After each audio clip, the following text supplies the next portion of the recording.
Hi guys, it's Joy, and with today's video, I'm gonna ask, as I do with most of my videos at this point that tend to be a little bit controversial. I'm not even meaning to be. I'm just, a lot of times, I'm not perfect. I'm not acting like I'm not perfect. But I go against popular narrative because I want to give as much perspective to a situation and as many sides as possible. And today we're going to be talking about everybody's favorite punching bag. The internet just has a very specific target on being mean and bullying, in my opinion, to Shane Dawson.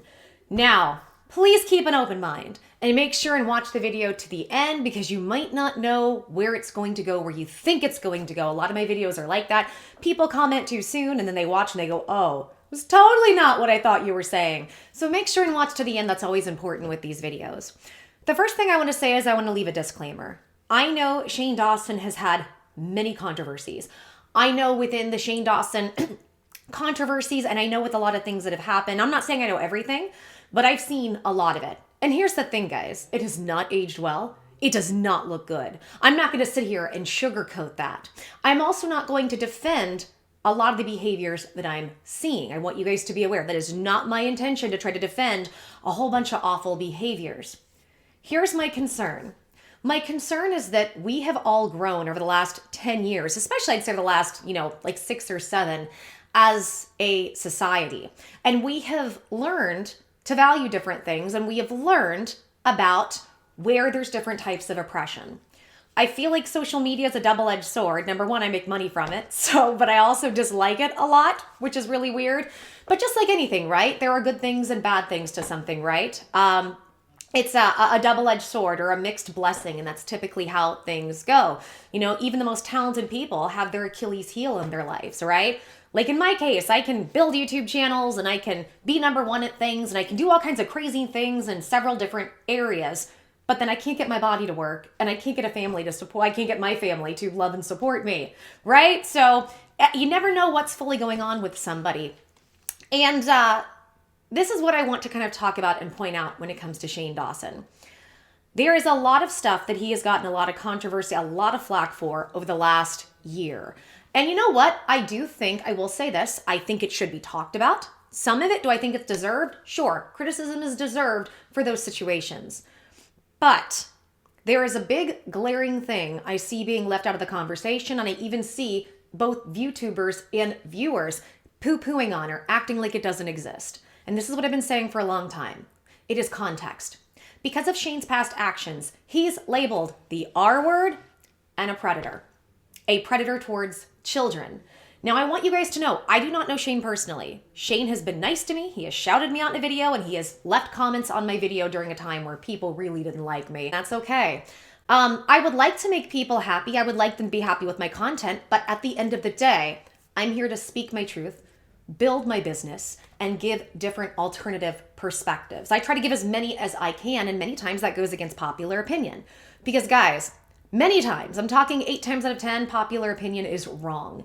So it's funny to me when I see a whole comment section full of people. You see the comment section, you need to do what we demand. I've watched tens of thousands of people be completely wrong about me and feel justified to destroy my life. This is why I come at things from the angle I do and I give as many perspectives as possible, because so says the mob, the things they were saying about me were 100% legitimate truth, even though there was almost no facts to back it up. The facts were the opposite, and they were relying on gossip. So, one thing I want to say is if you are a minority, I will never tell you have to forgive Shane. I don't want to sit here and tell people they have to forgive him. I think as a society, if we don't allow forgiveness and growth and change, we are just raging, outrage culture. We are raging at one another just to be bullies. But I take exception when it comes to minorities, and I'll tell you why.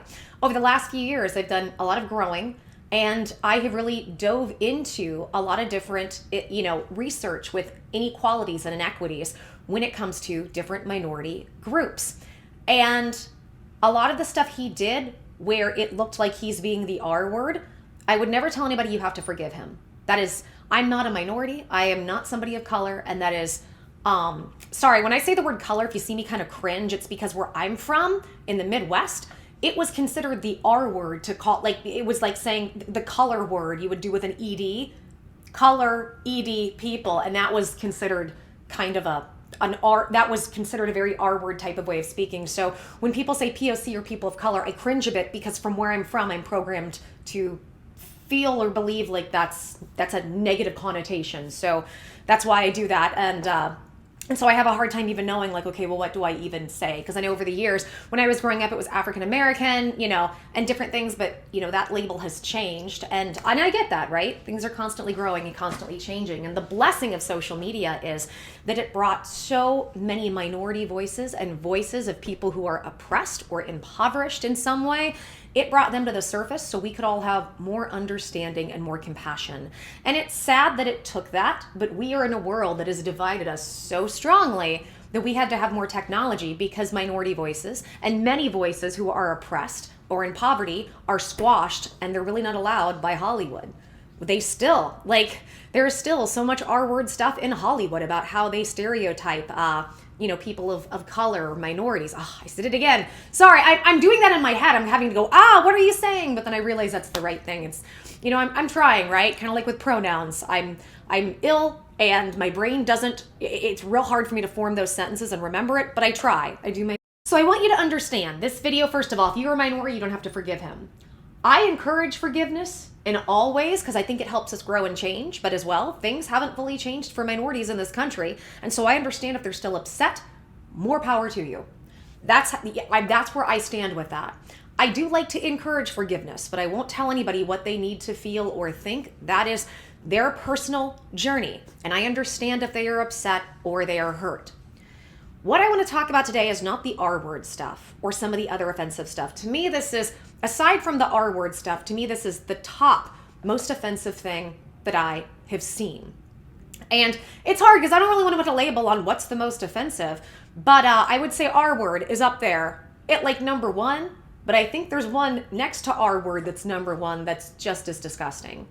And that is the way that Shane has spoken to children. And then, and I cringe at this because the rumor that he kissed a child on the lips.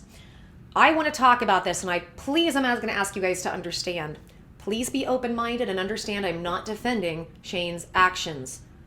But I want to show you context of the time. And let me say the context of the time was not good. None of this stuff was good. I'm not saying I agree with it, but I think context is always key.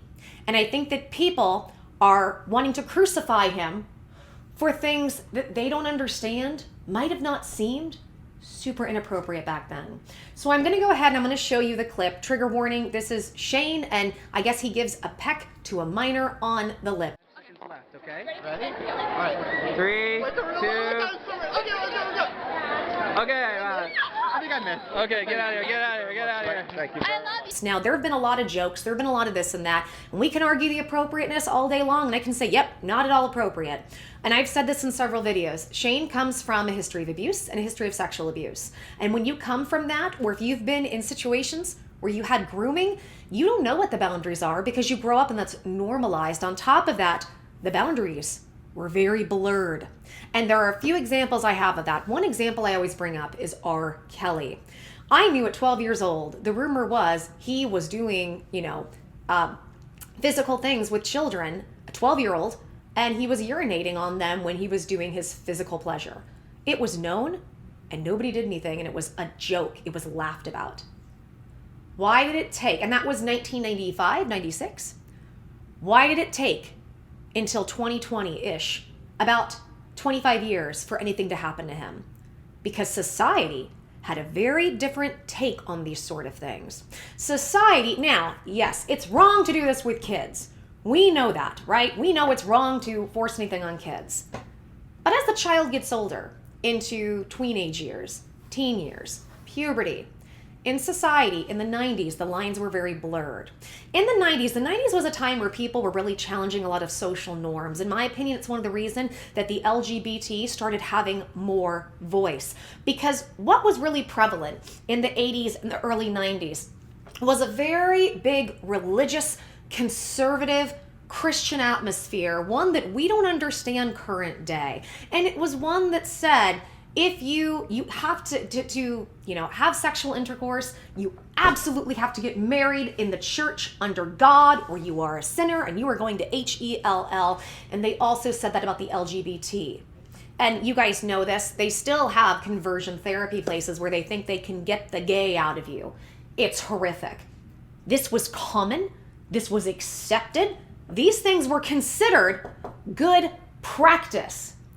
Ellen DeGeneres is an icon. I know a lot of people don't like her, and I'm not saying whether or not they should or shouldn't. I'm not talking about her recent controversies, but one of the reasons she is such a big icon, and especially a gay icon, is because she was one of the first people to show a LGBT type relationship and even intimacy with that. I think one of the first ones was like The Real World, because one of the people on there ended up having AIDS and was homosexual and showcased a marriage. So I think that was before that. And there might be some things I'm missing, but in terms of a big, wide mainstream situation, the networks did not want to do it because they said it was too offensive to the audiences wouldn't be okay with it. Can you imagine a society that said if you're LGBT, you are evil? That's what I grew up in. That's what Shane grew up in. Shane grew up in this extremely staunch, conservative, Christian values, where he himself as somebody LGBT is evil just because. In fact, Shane has a lot of videos. I think he did a lot of good for the LGBT. People don't give him credit for, because he came out and talked about, I'm attracted to women, but I'm also attracted to men. I'm bi, and I'm trying to work this out because I don't know what this means. I don't want to hurt people. And in my head, this is still something evil. And that's what it was. When I say it was a different time, it was a different time. And those are a few examples, but I want to focus and hone in a lot because people have said, he touched a minor, you are disgusting. If they've seen me say anything that could even sound like Shane is slightly a human being. And I get it. People don't have to like him, and we can all argue with his content, and I'm not upset with that. I want you guys to understand. But I want to give a perspective as to why I feel, if you choose to, and again, minority is a bit excluded from this, I think we should allow Shane the chance for forgiveness. And if even not forgiveness, if you don't want to forgive, that's fine. How about growth and change? I think people have this idea because somebody has made a mistake or done something we don't like, or the context of the time was bad and somebody adhered to the context of the time, that they should be canceled off the face of the earth. And I have a rebuttal to that because I've heard people say he needs to be canceled. Well, he still exists as a person. So because he was a product of his time, he's not supposed to exist. Well, I want to talk about this video with the kiss because it's disturbing. And you know what? That was a lot more normalized than you think it was. It was something that many times celebrities did. You don't believe me? I have evidence. I want to pull up my evidence. I actually have a few different things, a few different TV shows where there is inappropriate humor and behavior of a sexual nature towards minors, and how that was normalized even up until, are you ready? 3 years ago. 3 years ago, we were normalizing this on mainstream television. I'm not saying I agree with it. I'm saying it was a different time. Let's take a look. Now, unfortunately, I could get in trouble for even saying the name of the show I want to talk about next, and I have referenced this in several of my videos. We're going to talk about Jack Blank, Jackass. Let's go into some details. This was an American reality comedy television series created by Johnny Knoxville, Spike Jones, and Jeff Tremaine. Now, this included all kinds of crazy stunts, and it made celebrities out of the cast. This was a cast of young men that would go and do the craziest, most insane, most shocking, most dangerous and creative things and defensive things that you can think of just to get reactions from people. You would think this sounds like some sort of prank YouTuber, but I want you guys to understand this show ran from 2000 to 2002. This was right before, this was just a few years before everyone would be able to have access to cameras. So being able to do these pranks and these stunts, especially if they did this on the population with the population not knowing, they were catching real, genuine reactions from people. This was one of MTV's most popular shows. You might think, well, it only aired until 2002, but it was a huge part of American and globally pop culture at that time. And furthermore, even though the series ended, it went from 2000 to 2002, it didn't just stop there. They had several spin-offs. So they had several spin-offs. So for instance, Johnny Knoxville, he was one of the stars of this show, of this Jack Blank show, went on to do all kinds of big movies like Walking Tall, The Dukes of Hazzard.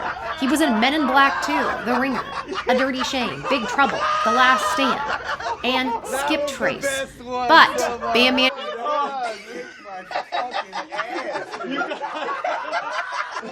He got 18.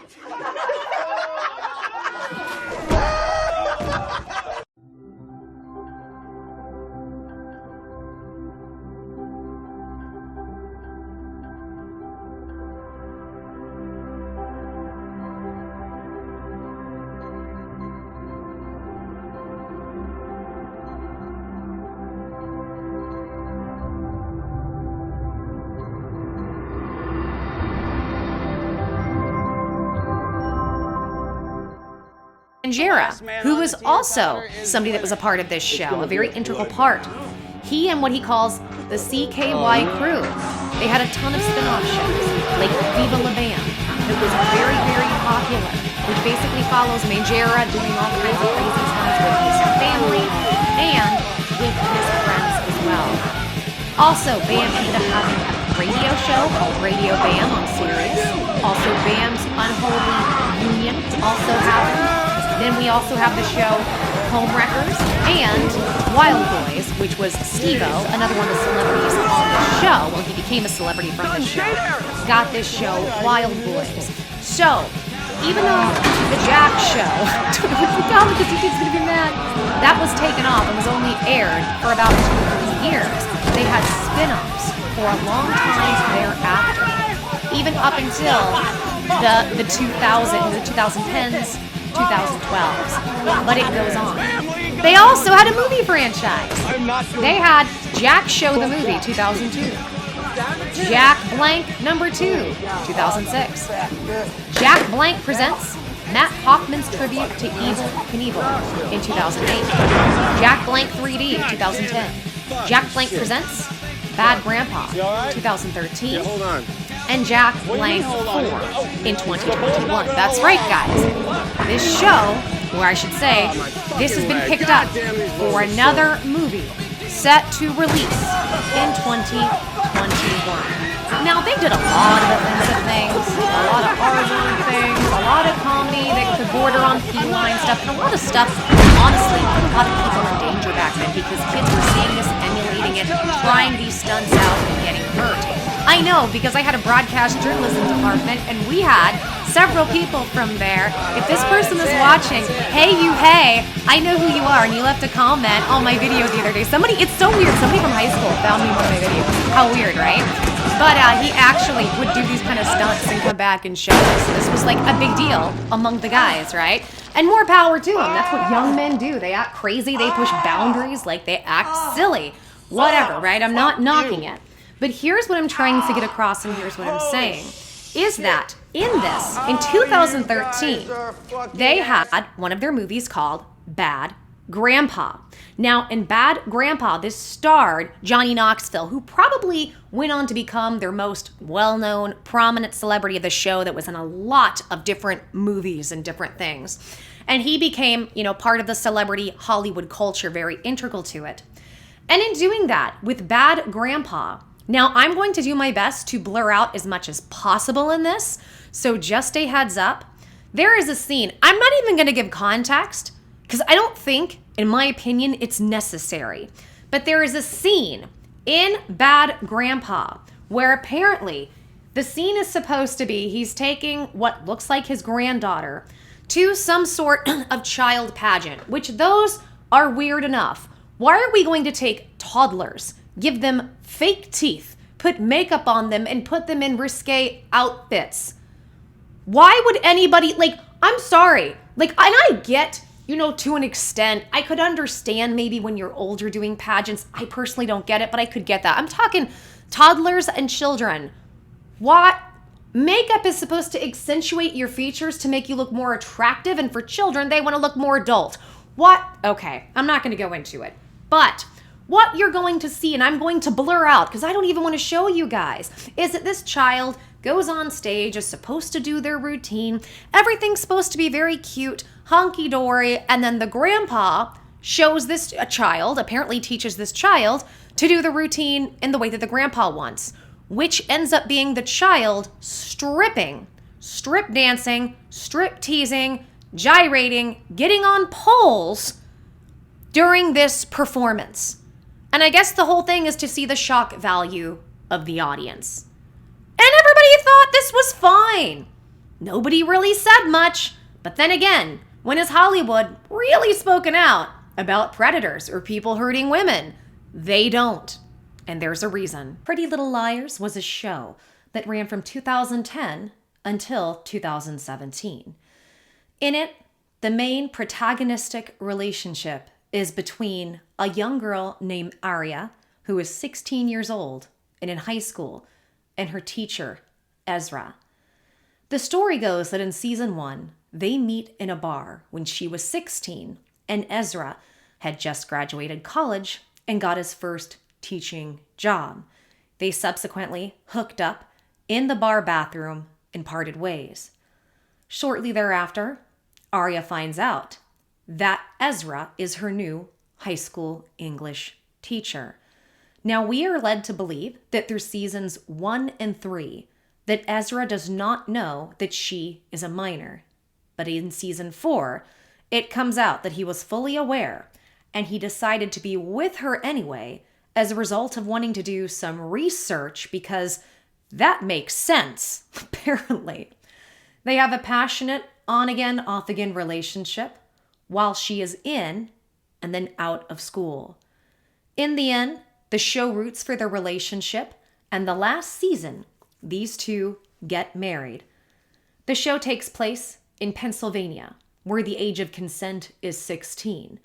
But Pennsylvania allows 16 and 17-year-olds to consent to those who are under the age of 18, thereby making this relationship illegal. And this wasn't just on some weird internet backdoor show or something that was hard to find. This was on a major television network. And not only that, here is the worst part, the insult to the injury. This didn't just air on ABC, but an affiliate of ABC, which is called ABC Family. Yes, ABC Family, the family-style version of ABC, was the network this aired on. This is a channel that's supposed to be super safe for families and promoted for good family use. Demi Moore quit school to work up as a pinup girl at the age of 16. And at the age of 18, she married rock musician Freddie Moore. And then at 19, she got her big break. She got a starring role on General Hospital. She was on General Hospital in the early 80s, from 1982 to 1984. She played a character called Jackie Templeton. What we're about to see is her and her co-stars, and they are out for a night, and one of her co-stars you're going to see is a child at 15. And you will see them make out, and nobody says a word. The greatest, and I'm putting in a fuck. Thank you.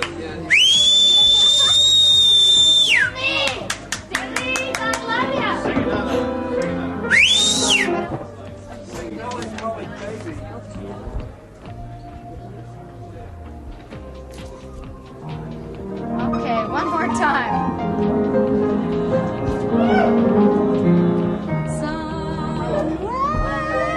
Why do you think everybody's come out? I don't know. Maybe just because I love them all, and I hope they all love me. We do love him. And I love them. I think it's for the She's the greatest. We're gonna get married, by the way. Don't Don't let her husband find out. I I'm in a can't wait. bigamy. He really is truly terrific, and I bigomet. Bigomet. He is, and I really love him because he keeps Wait, we me gotta get happy. David in here. Yes, Oh, and David. This is our little brother, so yes, called. he is my little brother, In the true sense. and I love him. Oh, Now, the next one might really surprise you because I was surprised when I heard about this. I want to thank you to Mysterious T. Mysterious T is a YouTuber that does a lot of alternative opinions, and Mysterious T is the one who gave me this information. So I just want to give a big shout out and a thank you to Mysterious T for this. So, you wouldn't think this and I wouldn't, but country music singing sensation Carrie freaking Underwood, one of the winners of American Idol. It might have been season 3, season 5. Honestly, I don't remember. I don't really care. But she was one of the winners. She's a household name. She is known for doing like good, wholesome country music, a lot of Christian type of country music, and more power to her. And apparently, she was caught kissing a 12-year-old. Not only was she caught kissing a 12-year-old, the media and tens of thousands of people celebrated it across the globe. I'm not kidding. In 2012, a 12-year-old minor went to a Carrie Underwood concert. He ended up holding up a sign asking Carrie Underwood to be his first kiss. She holds his hand. She takes him on stage. This all happened in Louisville, Kentucky. And before appearing on stage, the child says he knew something special was going to happen between them because he saw her and she winked at him directly. She asked the child on stage how old he is, and in the microphone, the child says he is 12 years old. Carrie says she was 14 when she had her first kiss. Then the interviewer goes to an interview with the child and asks about his first kiss in a very innocent, sweet, playful way. I'm not kidding. This was on CNN, and I've taken the audio out, so hopefully they can't get too mad at me. But this is an older lady interviewer who thinks this is just the sweetest, cutest thing on the planet. The interviewer asks and has him reiterate that yes, it was his first kiss and the first time he had ever kissed a girl. The interviewer asked, how are they going to do it? And then it cuts to a clip of Carrie asking the child, how are we going to do this? The child says, lip to lip. The interviewer explains that seeing as though this is his first kiss, the child would need a little instruction. Carrie asks the child to close his eyes twice and gives a very distant peck on the lips. The crowd cheers and goes wild. The interviewer asks what the child learned. He says he learned to close his eyes and, when you're getting a kiss, and he learned determination. Carrie later tweeted at him with the hashtag lip to lip, and his friends called him the luckiest dude in the world. It's not fair that he got to kiss her. And how did he do it? He says it was just amazing. Words can't describe. Words on the sign that he held up were outlined by his dad, and the child colored them in. Apparently, before Memorial Day that year, they lost their house because of a fire. So this was a good moment and a very hopeful sign for the family after a lot of tragedy. The child says, I learned something else too. She wears cherry lip balm. He says he will continue to brush his teeth, but not his lips. The interviewer says, not after they've been brushed by hers. Okay, so again, I want to reiterate. Am I saying I'm okay with all of Shane's past actions? No. Furthermore, Shane isn't okay with all Shane's past actions. Shane has apologized, he has taken down content, but this is the one argument I hear consistently from people on Shane is bad, Shane should be canceled. He was a product, in my opinion, of his time. I believe Shane deep down is a decent person. He is not perfect, and none of us are. Nobody can sit here and say, oh, I'm perfect, so screw Shane. But I do believe Shane is a product of his generation and my generation. And our generation was very screwed up sexually. The lines were blurred. It wasn't, this is wrong because this person isn't developed and you could harm them. The idea was, it's wrong to mess around with minors because it's taboo. It's wrong to date outside of your age range because it's taboo. Because it's taboo. And again, the 90s was about pushing social norms. People saw this type of thing more as going against a social norm rather than what we know it is now. But do I think Debbie Moore is a predator? I don't know. Maybe, maybe not. Do I think Carrie Underwood is? Probably not, but I don't know her. Do I think Shane is? No, but I also don't know him. What I can tell you is, if we see America's Christian conservative sweetheart, Carrie Underwood, in 2012, give a kiss to a boy on the lips, his first kiss, and the world cheers, tell me that I am wrong, that this wasn't something that was a bit more common and a bit more accepted. I think the way people are seeing it, and probably, and I don't know the context, but the way Shane saw that kiss with a child, it could have been a first kiss situation, and it was looked at as more of a sweet rite of passage. We now know this shouldn't happen, and we know it because we have social media and platforms like YouTube. I realized what happened to me as a child into adulthood, and me getting on YouTube had me speak up for people who have gone through this and to educate the younger generations on what I was understanding about predators. But sometimes the people who were abused, the victims, become the abusers, and they don't even realize it. They have no clue. And I'm not saying Shane went from victim to abuser. What I am saying is I think Shane, and he's talked about this, I think the reason a lot of what he said and done is taken out of context is because a lot of what he did were coping mechanisms. A lot of that humor that you saw you didn't like, those were coping mechanisms. Because in the 90s, we didn't have hover parents that really, like, we were kind of free-range kids. And a lot of us didn't even get access to therapy, and we didn't even know we were growing up in something that wasn't good. It was social media coming about, and people like me and my generation and some of the other generations doing the work on themselves to see, oh, I grew up like this. This isn't okay. This isn't normal. And this is where a lot of my issues come from. We didn't have money for therapy, so we did real dark humor to deal with the fact that we were surrounded by a lot of dark stuff we couldn't change and we didn't understand because we were children. That stuff can carry into adulthood. It doesn't mean Shane is the ultimate predator because he used dark humor. I used dark humor in my personal life. I still use a lot of dark humor. That is who I am.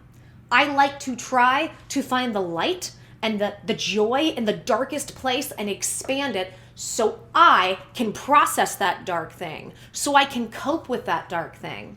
When I got up to almost 300 pounds and I was dying and I didn't think I was going to be on the planet, one of my best friends called me every day and literally started the conversation with, "Hey fatty, how fat are you?" And we would laugh and laugh.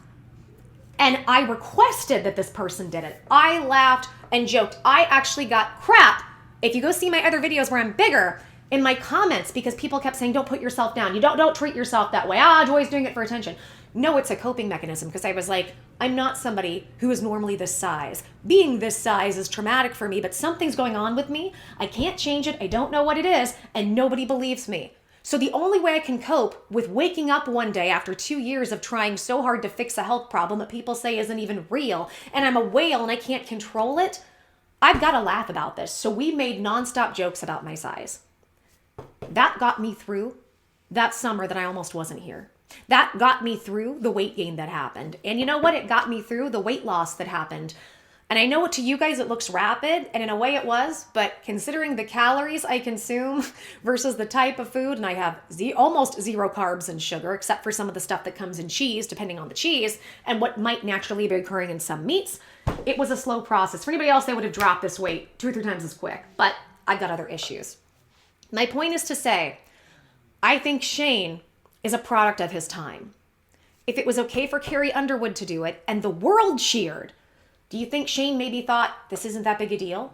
Or do we really need to run with this narrative? Shane is the ultimate horrible person who is just setting out to hurt children. Shane has talked a lot about an open secret in Hollywood. That has to do with children and trafficking. Shane outed a lot of the stuff that goes on with Chuck E. Cheese and gambling and predatory behavior towards children. Shane has talked a lot about this stuff, and I do find it interesting that, I'm just going to say this, I'm not saying this is correct or incorrect, but isn't it interesting, and Shane diving into all this and talking about this, that some of his past actions, which are inappropriate, and they pushed boundaries and blurred lines and did things that shouldn't have happened, but that at the time, people fully didn't see as that big a deal, now resurface, and now he's the world's biggest predator. I find it interesting that on YouTube, if I label anything pro-Shane, the algorithm squashes it. If it's anti-Shane, it goes up, which I find very interesting.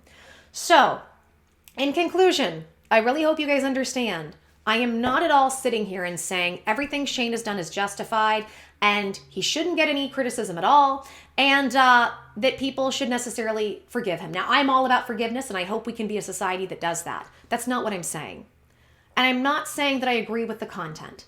I'm saying at the time, it was considered, maybe it was considered dark humor, it was considered boundary pushing and edgy. But this could also be a common thing that was looked at as sweet. We know better. Thank God we know better now. But this is what it was. Now, my next point, I've said this in a few videos and I want to reiterate this. People say cancel him because of all of this stuff he's apologized for, taken down, done a lot of therapy, and trying to work on himself. He's been off the internet for almost a whole year, off of that side of YouTube and really social media at all, trying to figure himself out. And here's my question. People say cancel him anyway. Is the new rule that we should cancel every single person if they ever make a mistake, if they're ever a product of their generation, especially when they're trying to change? Look, if somebody is actually being predatory to kids and we have nothing but full-blown proof of evidence of that and they are horrible people, yeah, kick them off the internet.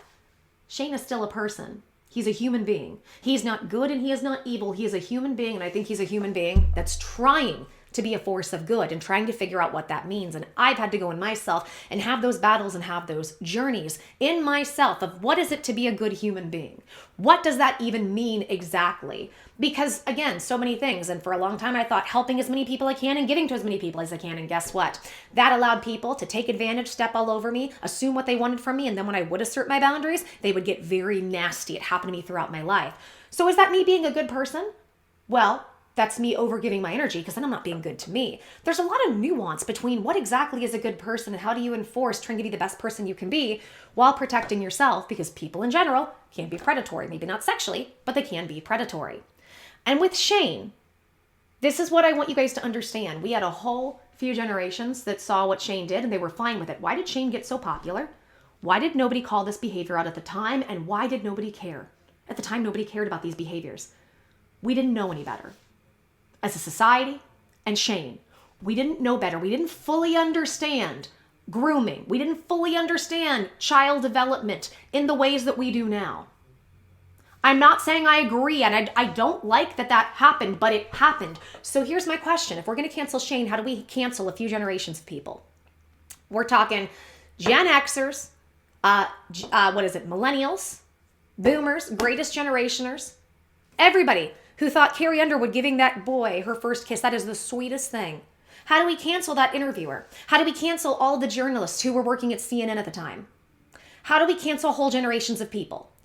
Because if you're going to hold Shane to one standard, I think you have to hold everybody else to the same.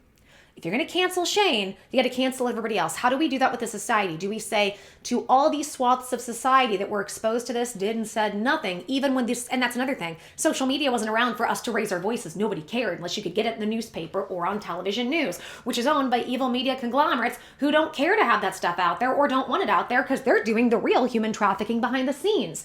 So when we didn't have the technology available, the resources or the knowledge, how do you cancel all of us? Especially when we're trying to be better. Do you say to all of us, we're not allowed to live in homes and have jobs for the rest of our lives? I guess we're gonna go ahead and flush the country and tank the economy? I'm not saying don't hold people accountable. I'm saying think about this. There were contexts of the time. And I think Shane is a product of that. And I think that means we should look at him, not from the light of he's the ultimate predator, but maybe he's gone on a journey to try to figure these things out and be the best person he can be. How many YouTubers are courageous enough to take time off to figure themselves out because they might lose their pedestal or their platform or attention? This many do. I don't want to say this many. I'm sure there are some, but very few do. Very few, especially the top ones. The fact that Shane stepped away for this long, I think is courageous. It takes a lot of courage. Do you know how many people said I was canceled for life? I'll never get a job. I'm never going to blah, blah, blah. People said this about me consistently when I got canceled. And I got canceled for sarcasm that people didn't understand and I didn't communicate very well. And I take full responsibility for if anybody was hurt because I can see now how it could have been hurtful. And that was never my intention. Never my intention. I will be 10 times more careful how I speak on my platform because my intention is never to make somebody feel offended. My intention is to try to give you many different perspectives to a situation and try to find where there is the truth. And sometimes people don't like the truth. Sometimes the truth isn't popular. In fact, many times the truth isn't popular. And this is what I wanted to say. Again, last thing before I go. I am not saying I condone or justify or think the behaviors of everything Shane has done are okay. But I think we need to look at it through a different lens and realize people are human beings. Not good, not bad. They are many things. We are many different sides. And I believe if you are in the position to do so, we should allow people to grow and change. Otherwise, we are becoming the bullies we are trying to fight against. If you like this video, please help me out. Give me a big thumbs up, like the video. Also subscribe and hit that notification button so you can know when I upload.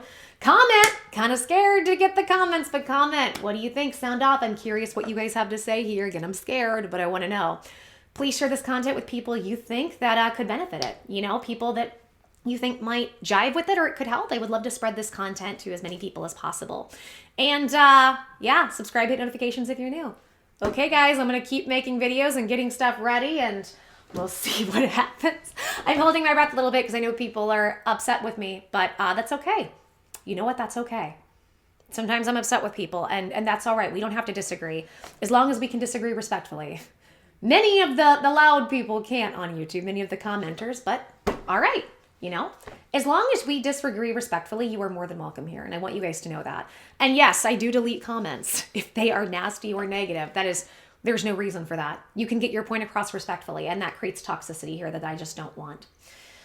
Okay, guys, I'm going to keep making videos. Protect women, protect children. Let's protect all people. Let's protect our health. And let's allow people to grow and change, and let's allow the concept of forgiveness to come into play. Not that you have to forgive, but let's allow it to be there so we can actually create the society we want. Okay, guys, take care. Lots of love, lots of blessings to the next video. I'm giving everybody hugs, kisses, stay safe, and focus on your health. Bye, guys.